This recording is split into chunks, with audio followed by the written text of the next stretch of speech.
দুর্গাপুরের ভগৎ সিং স্টেডিয়ামকে ক্রিকেটের জন্য আন্তর্জাতিক মানের পরিকাঠামো তৈরি করে দেবে সিএবি। দুর্গাপুরে ক্লাব সমন্বয়ের উদ্যোগে শুরু হওয়া ক্রিকেট কার্নিভালে পুরস্কার বিতরণী অনুষ্ঠানে এসে প্রতিশ্রুতি দিলেন সিএবি সভাপতি সৌরভ গাঙ্গুলি।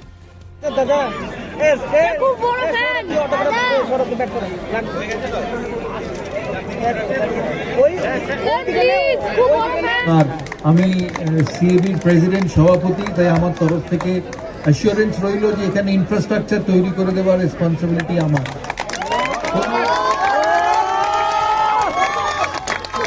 কোনো অর্থ লাগবে না, সিএবি সমস্ত কিছু নিজের তরফ থেকে এখানে practice wickets, match wickets, dressing room সমস্ত কিছু তৈরি করে দেবে, যাতে আপনারা এখানকার ছেলেদের মেয়েদের, এখন মেয়েদের ক্রিকেট তো আরও বেশি পপুলার, তাই তাদের খেলার সুযোগ করে দেওয়া।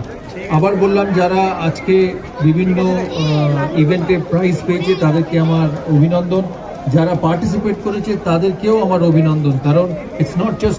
দুর্গাপুরে ভগৎ সিং স্টেডিয়ামে ক্লাব সমন্বয়ের দ্বিতীয় বছরের স্পোর্টস কার্নিভালের অনুষ্ঠানে পুরস্কার বিতরণী অনুষ্ঠান ছিল রবিবার। উপস্থিত ছিলেন রাজ্যের মন্ত্রী প্রদীপ মজুমদার, পাণ্ডবেশ্বরের বিধায়ক নরেন্দ্রনাথ চক্রবর্তী সহ অন্যান্য বিশিষ্ট ব্যক্তিবৃন্দ। ক্রিকেটার সৌরভ গাঙ্গুলিকে দেখতে আর অটোগ্রাফ নিতে উপচে পড়েছিল ভিড়।